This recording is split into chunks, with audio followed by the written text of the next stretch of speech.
करते। इसमें हमारी ये थीम है कि time for action, it's time for action, यानी कि जो अब टाइम है वो एक्शन का टाइम है। इसलिए हमने अवेयर करने के लिए लोगों को एक कैंप लगाया गया जिसमें लोगों की स्क्रीनिंग की गई हेपेटाइटिस बी और सी की।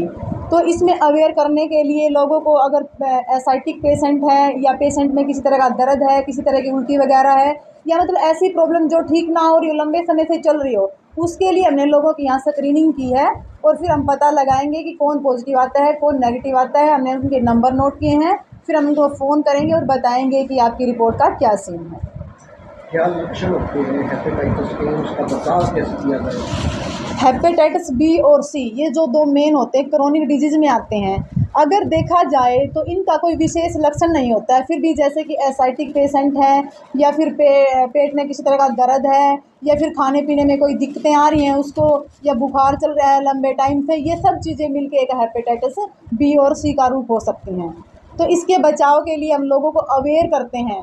अगर किसी भी पेशेंट को या किसी भी एक जनरल इंसान को अगर कोई दिक्कत आती है पेट में, उल्टियों की शिकायत है या लंबे समय से फीवर चल रहा है, कोई दस्त वगैरह चल रहे हैं, तो वो ज़रूर करवाएं स्क्रीनिंग, जिसमें ट्रिपल एच आता है। ट्रिपल एच में हेपेटाइटिस बी, सी और HIV की हम स्क्रीनिंग करते हैं और लोगों को इसके लिए अवेयर करते हैं कि आसपास में भी कोई अगर ऐसा पेशेंट लग रहा है कि जो लंबे टाइम से बीमार है, जो ठीक नहीं हो रहा है, तो उसको आप बुला के यहाँ स्क्रीनिंग करवा सकते हैं, उनको अवेयर कर सकते हैं।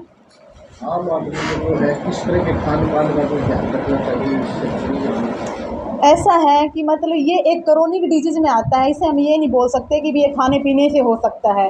फिर भी हमें इसके लिए, अगर परिवार में कोई पॉजिटिव है तो उसको देखते हुए कि बाकी को भी दिक्कत ना हो, इसके लिए हमें उबली हुई सब्जियां खानी चाहिए, हमें फ्रूट का सेवन करना चाहिए, ताज़ा भोजन हमें खाना चाहिए।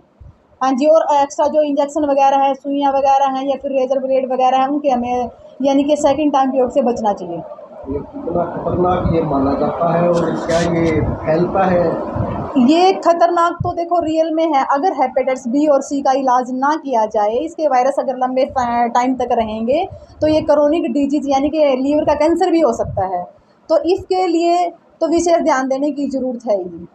क्या ये एक दूसरे से फैलता भी हाँ है? जी, ये क्रोनिक डिजीज में है तो मतलब हस्बैंड से वाइफ में, वाइफ से हस्बैंड में, बच्चों में खून के कांटेक्ट में आने से ये फैलता है। अगर कोई इन्फेक्टेड ब्लड ट्रांसफ्यूज किया जाए तो भी, अगर किसी की दूसरी जो नीडल्स यूज़ की हुई यूज़ करेंगे तो भी, एक ग्रुप जो होता है जैसे कि खासकर विशेषकर जो नशे वाले लोग होते हैं, ग्रुप में इंजेक्शन लगाते हैं, एक दूसरे का इंजेक्शन अपने को लगा लेते हैं, अपना इंजेक्शन किसी दूसरे को लगा, तो भी ज़्यादा चांस होते हैं फैलने के। और इसका इलाज कितना लंबा चलता है? इसका इलाज लंबा चलने की पेशेंट की कंडीशन के ऊपर डिपेंड करता है। हमारा मानना है कि ये ज़्यादा से ज़्यादा 6 महीने में, 1 साल में मतलब इसके वायरस ख़त्म हो जाते हैं। ऐसा नहीं है कि इसके वायरस ख़त्म नहीं होंगे। इसका इलाज है सरकारी हॉस्पिटल में, बिल्कुल अच्छे तरीके से इसका इलाज किया जाता है, फ्री में दवाइयाँ हैं, प्रॉपर इलाज किया जाता है, प्रॉपर टेस्टिंग वेस्टिंग सब की जाती है इधर, यानी कि RNA quantity, HB DNA quantity और लास्ट में SVR तक की सुविधाएँ हैं हमारे पास, और सभी तरह की दवाइयाँ भी अवेलेबल है हमारे पास। आपका नाम और डेजिग्नेशन? मेरा नाम, मैं डिस्ट्रिक्ट इंचार्ज हूँ हेपेटाइटिस और बी और सी की। मेरा नाम मनीषा बरसाना। मैं नर्सिंग ऑफिसर नागरिक अस्पताल जींद।